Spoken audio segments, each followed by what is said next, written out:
बिस्मिल्लाहिर्रहमानिर्रहीम। अस्सलाम वालेकुम। प्यारे बच्चों, आज हम लोगों ने जो लॉन्ग क्वेश्चन स्टार्ट करना है वो कैपेसिटेंस की कैलकुलेशन है। बोर्ड में वो दो तरह से क्वेश्चन आ सकता है, दोनों फॉर्म मैंने बोर्ड पे लिखी हैं, इसको ज़रा देखते हैं। पहले ये क्वेश्चन आ सकता है, calculate capacitance of A parallel plate capacitor. एक इस क्वेश्चन की ये स्टेटमेंट हो सकती है कि आप कैपेसिटेंस कैलकुलेट करें ऑफ पैरेलल प्लेट कैपेसिटर, या यूँ भी बोर्ड में आ सकता है कि आर का मैंने लिखा प्रूव करें C = epsilon r a by d। तो दोनों तरह से बोर्ड में क्वेश्चन आ सकता है। आपका लॉन्ग क्वेश्चन ये वाली स्टेटमेंट आ रही है, ये वाला प्रूफ आ रही है, इन दोनों में आप लोगों ने सेम चीज़ ही लिखनी है। अब स्टार्ट करते हैं इसका प्रूफ में सबसे पहले मैं आप लोगों ने एक डायग्राम ये वाली स्केच करनी है। इसमें दो प्लेट्स हैं और दोनों प्लेट्स का एरिया है वो सेम है, क्योंकि पैरेलल प्लेट कैपेसिटर के लिए ज़रूरी होता है कि प्लेट्स के एरिया सेम हो। और हम ये अज्यूम कर लेते हैं कि दोनों प्लेट्स के दरम्यान में जो सेपरेशन है वो d की इक्वल है। और यहाँ पे एक बैटरी लगी है, बुक में ग्राफ यूज हुआ है, यहाँ पर उसने एक बैटरी लगाई है जिसकी वोल्टेज v की इक्वल है। क्या वर्ड मैंने यूज़ किया? उसने बोला है कि बैटरी है जिसकी वोल्टेज v है। ये जो वोल्टेज वर्ड होता है इसका मतलब याद रखना पोटेंशियल डिफरेंस ही होता है।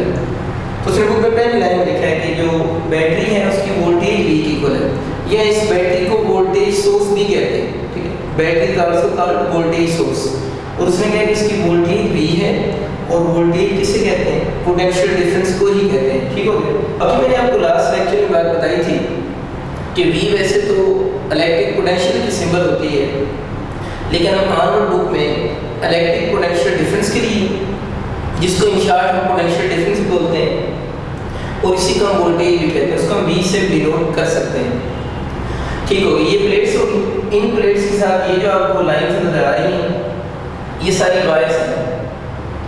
तो आप लोगों ने with the help of wires, और यहाँ पर एक एस मेन स्विच लगा है, इस कैपेसिटर की प्लेट को with the help of wire एक वोल्टेज सोर्स v के साथ कनेक्ट कर दिए हैं, और यहाँ पर स्विचेस लगा है।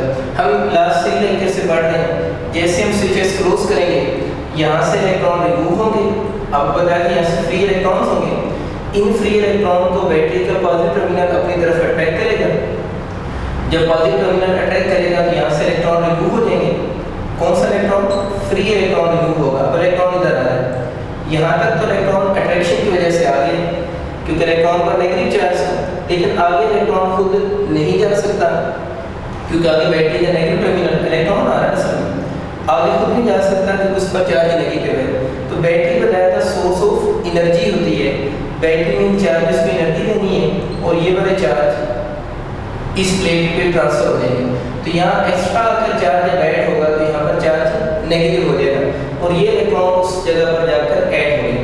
अब ये प्रोसेस कंटिन्यू रहेगा, यहाँ से इलेक्ट्रॉन रिमूव होने की वजह से पॉजिटिव चार्ज, और यहाँ पर इलेक्ट्रॉन ऐड हो रहे हैं तो नेगेटिव चार्ज। इस प्रोसेस को हम बोलते हैं कि चार्जिंग हो रही है, यानी इस प्रोसेस के दौरान क्या स्टार्ट होगी? चार्जिंग स्टार्ट होगी। अब ये तो बातें हम लोगों ने 3 दिन से किए जा रहे हैं कि चार्जिंग कैसे होती है। अब यहाँ पर बच्चों इस टॉपिक में लिखा है कि चार्जिंग कब तक होगी, यानी कब तक यहाँ से जो चार्ज है वो उधर तक ट्रांसफर होता रहेगा। ठीक है, इस टॉपिक में वो ये बात डिस्कस कर रहे हैं। देखिए बच्चे, बड़ी सिंपल सी बात याद रखें। एक कंसेप्ट है, हम लोगों ने 10th क्लास में पढ़ा कि करंट जो होता है आई सिंबल करंट होती है। करंट को फ्लो करने के लिए या चार्ज को फ्लो करने के लिए, यूँ कहें करंट या चार्ज को फ्लो करने के लिए पोटेंशियल डिफरेंस इज रिक्वायर्ड। ये बात आप सबको याद है कि करंट को फ्लो करने के लिए, करंट तभी फ्लो करता है जब क्या होगा? पोटेंशियल डिफरेंस होगा। पोटेंशियल डिफरेंस नहीं होगा तो करंट फ्लो नहीं करेगा। अब जरा देखो शुरू में क्या था, इन दोनों प्लेट्स के ऊपर जब कोई भी चार्ज नहीं था, जब स्विचेस ओपन था, उस वक्त प्लेट्स के दरमियान में पोटेंशियल डिफरेंस 0 था। जब चार्ज नहीं था पोटेंशियल डिफरेंस 0 था। अब आप लोगों ने जब स्विचेस क्लोज किया तो चार्जिंग स्टार्ट होगी। क्या स्टार्ट होगी? चार्जिंग जब स्टार्ट होगी तो प्लेट्स के दरमियान में चार्ज इधर से रिमूव हो रहा है, उधर जाकर ऐड हो रहा है। तो प्लेट्स के ऊपर क्या इंक्रीज हो रहा है? चार्ज इंक्रीज हो रहा है। ठीक, जब प्लेट्स के ऊपर चार्ज इंक्रीज हो रहा है, पता क्यों हम charge at any one plate लेते हैं? क्योंकि दोनों प्लेट्स पर जो टोटल चार्ज होगा वो तो किसी भी वक्त हमेशा किसकी इक्वल होता है, जीरो होता है। इस मैंने डिटेल से बात की थी कि net charge on the plates of capacitor equal to zero होगा, वो बातें नहीं बोली साथ साथ। आगे चलते हैं, जैसे जैसे इधर चार्ज जा रहा है प्लेट्स पर चार्ज बढ़ता जा रहा है, चार्ज जा रहा है तो प्लेट्स किसी भी प्लेट के ऊपर चार्ज की मैग्नीट्यूड ग्रो कर रही है। उससे क्या हो रहा है, प्लेट्स के दरमियान में जो पोटेंशियल डिफरेंस है, प्लेट्स के दरमियान में V is a symbol of potential difference, ये प्लेट्स के दरमियान में जो पोटेंशियल डिफरेंस है वो भी क्या हो रहा है, इंक्रीज हो रहा है। ठीक है, मैं आपको एग्जांपल देता हूँ। सपोज करते हैं यहाँ पर आप लोगों ने बच्चों जो बैटरी लगाई वो 10 वोल्ट की है, कितने वोल्ट की, 10 वोल्ट की है। शुरू में यहाँ पोटेंशियल डिफरेंस हम लोगों ने माना था 0 है, अब पोटेंशियल डिफरेंस इंक्रीज हो रहा है। अब इशू ये है कि जब ये वाला पोटेंशियल डिफरेंस, ये पोटेंशियल डिफरेंस किसकी बात हो रही है, बिटवीन प्लेट्स, चार्ज के बढ़ने से बिटवीन प्लेट्स पोटेंशियल डिफरेंस क्या हो रहा है, इंक्रीज हो रहा है। अब इंक्रीज होते होते क्या हो रहा होगा, 2 volt, 3 volt, 5 volt, 6 volt, 7 volt, इस तरह पोटेंशियल डिफरेंस क्या हो रहा है, इंक्रीज हो रहा है। एक ऐसी स्टेज भी आएगी जब potential difference between the plates जो होगा वो 10 वोल्ट हो जाएगा। Potential difference between the plates कितने वोल्ट हो जाएगा, 10 वोल्ट। अब बैटरी भी कितने वोल्ट की है, 10 वोल्ट की है। तो बात हम ये सीखना चाह रहे हैं कि चार्ज इधर जा रहा है, इस प्रोसेस को चार्जिंग कहते हैं। तो सीखना ये चाह रहे हैं कि चार्जिंग कब तक होगी, ठीक है बात, कि चार्जिंग ने कब तक होना है। वो बात मैं कह रहा हूँ कि जब चार्ज इधर जा रहा है, चार्ज प्लेट्स के ऊपर इंक्रीज कर रहा है, तो प्लेट्स के दरमियान में पोटेंशियल डिफरेंस भी इंक्रीज हो रहा है। एक ऐसी स्टेज भी आएगी कि potential difference between the plates जो होगा वो बैटरी के पोटेंशियल की इक्वल हो जाएगा। ये किसके हैं, पोटेंशियल डिफरेंस वो बैटरी है, ये यूं कहें बैटरी की वोल्टेज है। तो इस स्टेज पे आकर क्या होगा, इन दोनों प्लेट्स के दरमियान में पोटेंशियल डिफरेंस कौन सा है, 10 वोल्ट, नीचे भी पोटेंशियल डिफरेंस कितना है, 10 वोल्ट। तो अब इस चार्ज को इस तरफ फ्लो करने के लिए, चार्ज में करंट को फ्लो करने के लिए क्या चाहिए होगा, पोटेंशियल डिफरेंस रिक्वायर्ड है। तो जब कैपेसिटर की प्लेट्स के दरमियान में पोटेंशियल बैटरी के पोटेंशियल के इक्वल हो जाएगा, तो जब इस वाले जो कंपोनेंट ऑफ सर्किट है, इस कंपोनेंट ऑफ सर्किट का और इस कंपोनेंट ऑफ सर्किट का आपस में पोटेंशियल क्या हो जाएगी, बराबर हो जाएगी, उस वक्त चार्ज का जो फ्लो है वो स्टॉप हो जाएगा। चार्ज का फ्लो स्टॉप होने का मतलब ये है कि जब इधर भी 10 वोल्ट हो गया, इधर भी 10 वोल्ट हो गया, तो करंट या चार्ज को फ्लो करने के लिए क्या चाहिए, पोटेंशियल डिफरेंस चाहिए। जब इन दोनों के पोटेंशियल सेम हो जाएंगे, उस वक्त करंट का फ्लो क्या हो जाएगा, जीरो हो जाएगा। मीन फिर इस तरफ कोई भी चार्ज फ्लो करके नहीं जाएगा। और उसकी बेसिक लॉजिक ये कि करंट को फ्लो करने के लिए क्या चाहिए होता है, पोटेंशियल डिफरेंस रिक्वायर्ड होता है। अब जो आप लोग इस बात को यूं याद रखें कि जैसे हम स्विचेस क्लोज करेंगे, प्लेट्स के ऊपर चार्ज क्या होना शुरू हो जाएगा, इंक्रीज होना शुरू हो जाएगा। चार्ज इंक्रीज होगा तो चार्ज की वजह से प्लेट्स के दरमियान में पोटेंशियल डिफरेंस भी क्या हो रहा है, इंक्रीज हो रहा है। V is the potential difference between plates. कब तक ये चार्ज इधर ट्रांसफर होता रहेगा, हमने ये बात सीखी है। कब तक ट्रांसफर होता रहेगा, जब तक कैपेसिटर की प्लेट्स के दरमियान में जो पोटेंशियल डिफरेंस है, कैपेसिटर की प्लेट्स के दरमियान में जो पोटेंशियल डिफरेंस है वो बैटरी के पोटेंशियल के इक्वल नहीं हो जाता। जब इन दोनों के पोटेंशियल सेम हो जाएंगे, उस वक्त करंट का फ्लो क्या हो जाएगा, जीरो हो जाएगा। क्योंकि करंट को फ्लो करने के लिए या इन चार्जेस को फ्लो करने के लिए सर्किट के कंपोनेंट्स हैं, ये कंपोनेंट है सर्किट का, ये कंपोनेंट है, इन कंपोनेंट्स का आपस में पोटेंशियल क्या चाहिए, डिफरेंस चाहिए। तो ये बात अब समझ आ चुकी है कि जो चार्जिंग है वो कब स्टार्ट होगी, जब कैपेसिटर की प्लेट्स के दरमियान में पोटेंशियल डिफरेंस वोल्टेज सोर्स या बैटरी के पोटेंशियल के क्या हो जाएगा, इक्वल हो जाएगा। ये बात अब आप लोगों ने अपने पल्ले बांध लेनी है। अब मैं यहाँ से आगे शुरू करता हूँ, ये बातें समझ आती है। हमारी बुक्स में ये लाइनें लिखी हुई हैं कि जब हम स्विचेस को क्लोज करेंगे, चार्जिंग क्या हो जाएगी, स्टार्ट हो जाएगी। और जब चार्जिंग स्टार्ट होगी तो चार्जिंग ने कंप्लीट कब होना है, जब कैपेसिटर की प्लेट्स के दरमियान में पोटेंशियल बैटरी के पोटेंशियल के क्या हो जाएगा, इक्वल हो जाएगा। बुक में आप लोगों ने ये असम्पशन वगैरह की 10 वोल्ट वगैरह वाली बातें थ्योरी के अंदर आपको लिखने की जरूरत नहीं है।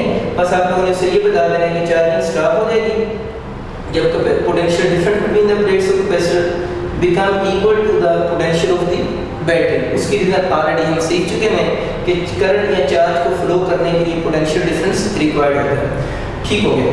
अब जो हम ये कह रहे हैं कि जब हम स्विचेस क्लोज कर रहे हैं और उससे जो कैपेसिटर की प्लेट्स हैं उनके दरमियान पोटेंशियल डिफरेंस इंक्रीज हो रहा है, एक ऐसी स्टेज आएगी जब कैपेसिटर फुली चार्ज हो गया। एक ऐसी स्टेज आएगी जब कैपेसिटर फुली क्या हो गया, चार्ज हो गया। उस वक्त इस प्लेट पर चार्ज प्लस क्यू होगा, इस प्लेट पर चार्ज माइनस क्यू होगा। मैं कह सकता हूँ both plates require equal and opposite charges. वो मैं वैसे भी पता है कि जितना चार्ज यहाँ से निकला है बैटरी ने उतने चार्ज ट्रांसफर किया है, बैटरी ने अपने पास कोई चार्ज प्लेस नहीं किया हुआ। और ये प्लस क्यू माइनस क्यू कब चार्ज है, जब ये कैपेसिटर फुली क्या हो चुका है, चार्ज हो चुका है। उस वक्त इस पॉजिटिव प्लेट के पोटेंशियल को हम V1 कह देते हैं और नेगेटिव प्लेट का जो पोटेंशियल है वो V2 है। जब कैपेसिटर फुली चार्ज हुआ है उस वक्त पॉजिटिव प्लेट का पोटेंशियल V1 है और नेगेटिव प्लेट का पोटेंशियल कौन सा है, V2 है। अब हम लोगों ने इसकी कैलकुलेशन शुरू करनी है। कैलकुलेशन में सबसे पहली बात आप लोगों ने ये करनी है बाय इलेक्ट्रिक पोटेंशियल ग्रेडियंट। ये लास्ट टाइम मैंने आपको फार्मूला प्रूव करवाया था। तो सबसे पहले आप लोगों ने लिखना है बाय इलेक्ट्रिक पोटेंशियल ग्रेडियंट। अगर आपको याद हो तो उसका फॉर्मूला था E = minus delta V over delta R था, यानी E = minus delta V over delta R था। डेल्टा V यहाँ पर पोटेंशियल डिफरेंस था और डेल्टा R जो था वो सेपरेशन थी। अब इस डायग्राम के अकॉर्डिंग देखा जाए तो इन दोनों प्लेट्स के दरमियान में जो सेपरेशन है वो डेल्टा R की बजाय किससे शो हो रही है, D से शो हो रही है। तो हम यहाँ पर उस इक्वेशन में डेल्टा R को इस डायग्राम के लिए D से रिप्लेस कर देंगे, ठीक है। इसमें अगर हम डेल्टा V की वैल्यू पुट कर दें, डेल्टा V की वैल्यू पुट करें तो final potential minus initial potential divided by D हो जाएगा। फाइनल पोटेंशियल प्लस लेंगे ये V2 माइनस V1 और divided by separation between the charges लिखनी होती है।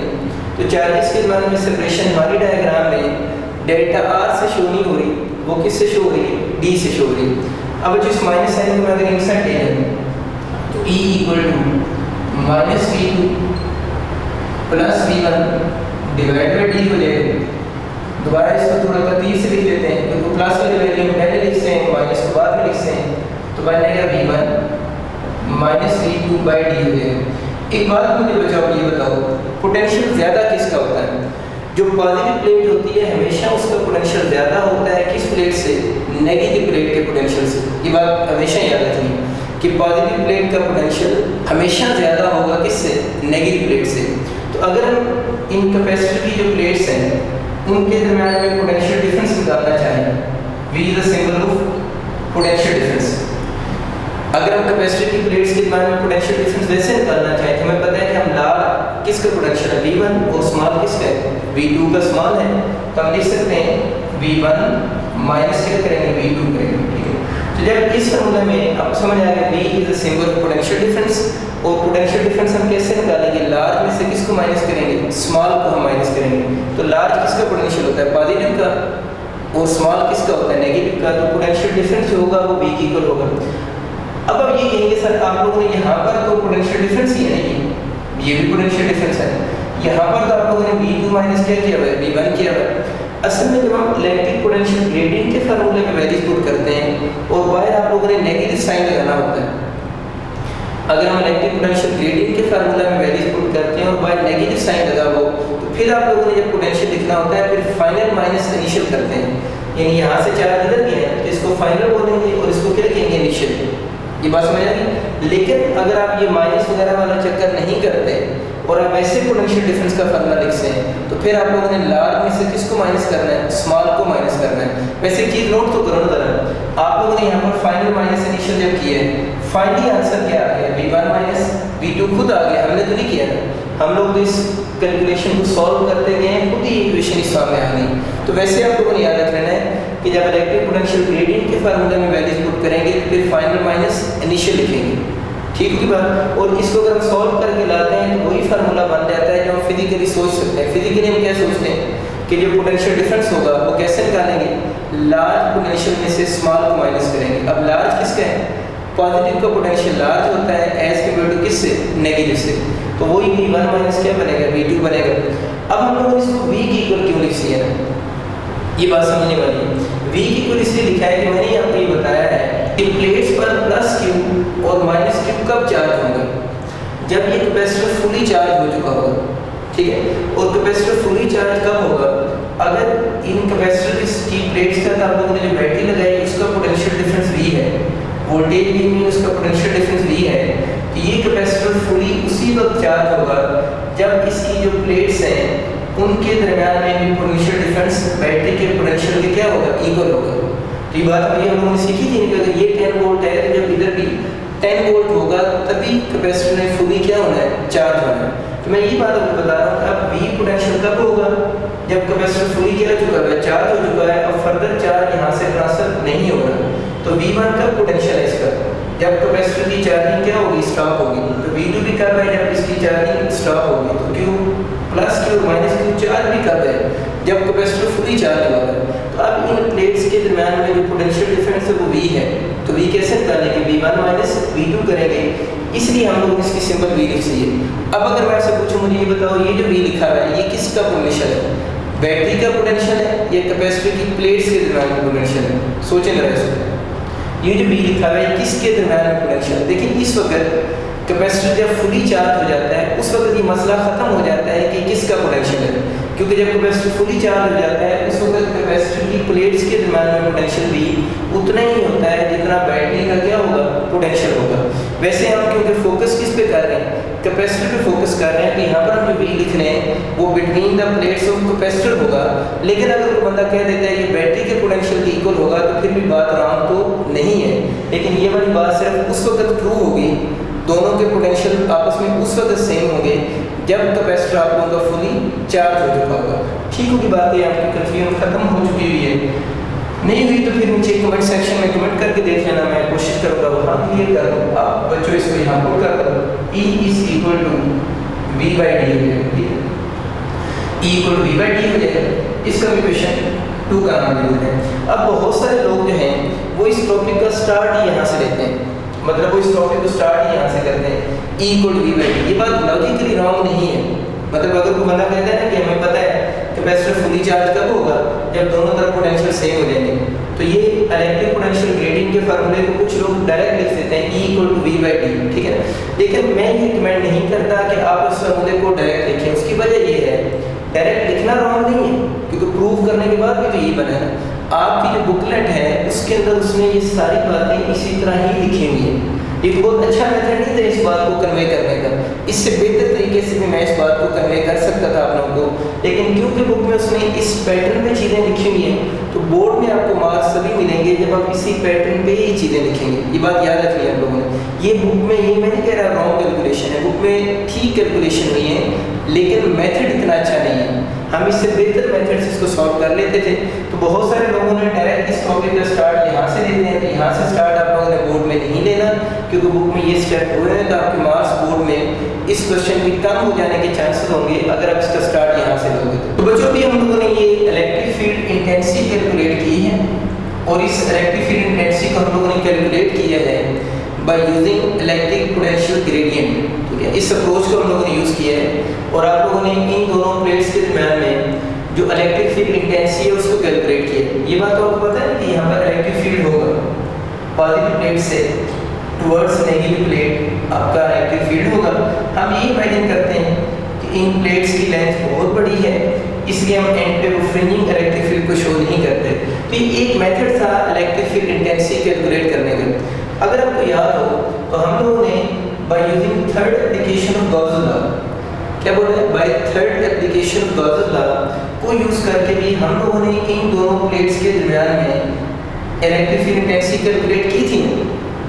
बिल्कुल की थी। गॉसेस लॉ की थर्ड एप्लीकेशन यही है कि टू अपोजिट प्लेट्स के दरमियान में इलेक्ट्रिक फील्ड इंटेंसिटी कैलकुलेट करो। फर्क सिर्फ ये है कि वो प्लेट्स यूँ हॉरिजॉन्टल थी, ये प्लेट्स यूँ लगी हुई, ठीक है। हॉरिजॉन्टल प्लेट से वर्टिकल प्लेट, इससे फर्क तो नहीं पड़ता ना। असल टॉपिक तो ये था कि electric field intensity between two opposite plates हम लोगों ने कैलकुलेट की थी। तो अब एक इलेक्ट्रिक फील्ड इंटेंसिटी हम लोगों ने by electric potential gradient calculate की है और एक इलेक्ट्रिक फील्ड इंटेंसिटी हम डायरेक्ट लिख लेंगे बाय यूजिंग क्या चीज़, third application of Gauss's law. तो मैं लिख रहा हूँ आपके आप लोगों के लिए by third application of Gauss's law. Third application of Gauss's law की फॉर्म क्या थी, E is equal to sigma over epsilon naught था, आपको याद आ चुकी होगी। E equal to sigma over epsilon naught था, इसका इक्वेशन 3 बोलते हैं। यहाँ पर जो सिग्मा थी ना, अगर आपको याद हो, सिग्मा यहाँ पर था सरफेस चार्ज डेंसिटी। यहाँ पर जो सिग्मा शो कर रहा था, सिग्मा शो कर रहा था सरफेस चार्ज डेंसिटी को, और सरफेस चार्ज डेंसिटी का जो फार्मूला होता है वो मुझे पता है चार्ज पर यूनिट एरिया होता है। इन सब इसके ऊपर मेरा पूरा लेक्चर है। जब मैं कूलम लॉ पढ़ा रहा था तो मैंने चार्ज डेंसिटी की 3 डिफरेंट टाइप्स वहाँ पर डिस्कस की थी, तो इसकी डिटेल आप वो कूलम लॉ वाली वीडियो में देख सकते हैं। ठीक, तो यहाँ पर जो सिग्मा लिखा हुआ है वो सरफेस चार्ज डेंसिटी है, और सरफेस चार्ज डेंसिटी का formula charge per unit area होगा। इस सिग्मा की वैल्यू को आप इस इक्वेशन में पुट करना है, put this value to PTV in equation 3। इस वैल्यू को अगर हम इक्वेशन 3 में पुट करते हैं तो E इज इक्वल टू हो जाएगा सिग्मा की जगह पर क्या लिखेंगे Q over A epsilon not होगा। इस इक्वेशन के नाम हम 4 का नाम दे देते हैं। तो देखिए हम लोगों ने 2 डिफरेंट मेथड से इलेक्ट्रिक फील्ड इंटेंसिटी कैलकुलेट कर ली, एक इलेक्ट्रिक पोटेंशियल ग्रेडियंट से और एक इससे bye third application of Gauss law. दोनों के मेथड डिफरेंट हैं, लेकिन दोनों का आंसर क्या आना चाहिए, सेम आना चाहिए। अगर दोनों के आंसर सेम है तो दोनों को कंपेयर कर लेते हैं। Compare equation 3 and 4 then 2 and 3 2 and 4 sorry 2 and 4 शाबाश 2 and 4 को कंपेयर करें। अगर बच्चों लोग हम इनको कंपेयर करते हैं तो Q over A epsilon naught is equal to V by D। यहाँ से हम लोगों ने Q की वैल्यू निकालनी है। Q की वैल्यू क्यों निकालनी है वो अभी आपको थोड़ी देर तक बताएंगे। यहाँ से बस आप Q को अलग कर दें, Q is equal to V A epsilon naught by D। तो यहाँ से हम लोगों ने Q की वैल्यू निकाली है और Q की वैल्यू क्यों निकाली है वो भी हम सीखते हैं। तो आप लोगों को क्या समझ आया कि हम लोगों ने इस टॉपिक में 2 डिफरेंट मेथड से इलेक्ट्रिक फील्ड इंटेंसिटी कैलकुलेट की, कंपेयर किया, कंपेयर करने के बाद वहाँ से किसकी वैल्यू निकाली, Q की वैल्यू निकाली। हमारा टॉपिक क्या था, हमारा टॉपिक ये था कि कैपेसिटेंस कैलकुलेट करनी, किसकी, पैरेलल प्लेट कैपेसिटर की। तो आपको शायद याद होगा हम लोगों ने पढ़ा हुआ है कि Q इज इक्वल टू क्या होगा, CV होगा। Q इज इक्वल टू क्या होगा, CV होगा। शुरू में हम सपोज कर लेते हैं कि ये जो कैपेसिटर की प्लेट्स हैं, इन कैपेसिटर की प्लेट्स के दरम्यान में कोई मीडियम नहीं है, बल्कि कैपेसिटर की प्लेट्स के दरम्यान में वैक्यूम है। कोई मीडियम नहीं है बल्कि कैपेसिटर की प्लेट्स के दरम्यान में क्या है, वैक्यूम है। तो Q इक्वल टू CV में अगर कैपेसिटर की प्लेट्स के दरम्यान में वैक्यूम होगा तो C के साथ सब्सक्रिप्ट में VAC भी लिख देंगे, VAC शोज वैक्यूम। ये बस चीज़ आप लोगों ने याद रखनी कि अगर कैपेसिटर की प्लेट्स के दरम्यान में कोई मीडियम ना हो तो फिर आप लोगों ने साथ में नीचे छोटा सा VAC वैक्यूम लिख देंगे। इस C वैक्यूम को हम अलग करते हैं तो C vacuum is equal to किसी को बन जाएगा Q ओवर V बनेगा। तो C vacuum is equal to बन जाएगा Q बाई V। अब ये जो Q की वैल्यू आप लोगों ने निकाली थी, अब इसकी पुट करने का वक्त आ गया। अब आप लोगों ने इस Q की वैल्यू को इस इक्वेशन में पुट कर देना है। तो आप लोगों ने लिखना है putting the value of Q किस इक्वेशन से, फ्रॉम इक्वेशन 5। इक्वेशन 5 से Q की वैल्यू को आप लोगों ने यहाँ पर पुट कर देना है। अगर बच्चों हम Q की वैल्यू को यहाँ पर पुट करते हैं, your C vacuum equal to Q की जगह पर आपका क्या आ जाएगा, VA एप्सिलॉन नॉट बाय, ये Q की जगह पर लिखते हैं VA epsilon naught by D, ये चीज़ होगी। लेकिन अब इसका अपना क्या बाकी है, V तक इसका अपना भी लेते हैं। अब जरा देखिए आप लोग, ये वाला V इस V से क्या हो जाएगा, कैंसिल हो जाएगा। अगर V इस V से कैंसिल हो रहा है तो यहाँ से C वैक्यूम जो बनेगा, आपको C वैक्यूम समझ आ रहा है कि प्लेट्स के दरम्यान में अभी तक हम लोगों ने कोई मीडियम नहीं प्लेस किया, तो इसका फार्मूला जो बन जाएगा वो epsilon naught A by D की हो जाएगा। तो ये आप लोगों ने कैपेसिटेंस कैलकुलेट कर ली है, और ये कैपेसिटेंस आप लोगों ने प्लेट्स के दरम्यान में उस वक्त कैलकुलेट की है जब दोनों प्लेट्स के दरम्यान में क्या प्लेस किया हुआ था, आप लोगों ने वैक्यूम था, कोई मीडियम आप लोगों ने प्लेस नहीं किया हुआ था। अच्छा बच्चों, इस टॉपिक का जो बी पार्ट है वो नेक्स्ट वीडियो में देखेंगे। नेक्स्ट वीडियो में हम ये स्टडी करेंगे कि जब हम कैपेसिटर की प्लेट्स के दरम्यान में कोई डाइलेक्ट्रिक में कोई इंसुलेटर प्लेस कर देंगे तो उससे इसकी कैपेसिटेंस पे क्या इफेक्ट होगा, आइदर इसकी कैपेसिटेंस इंक्रीज करेगी या कैपेसिटेंस डिक्रीज करेगी। और फिर उस डाइलेक्ट्रिक के साथ हम इसका एक न्यू फार्मूला ड्राइव करेंगे, और फिर हम दोनों फार्मूलाज को कंबाइन करके एक और डाइलेक्ट्रिक कांस्टेंट की न्यू डेफिनेशन भी सीखेंगे। तो वो इंशाल्लाह आप नेक्स्ट वीडियो में देखेंगे। आप सबका बहुत शुक्रिया, अल्लाह हाफिज़।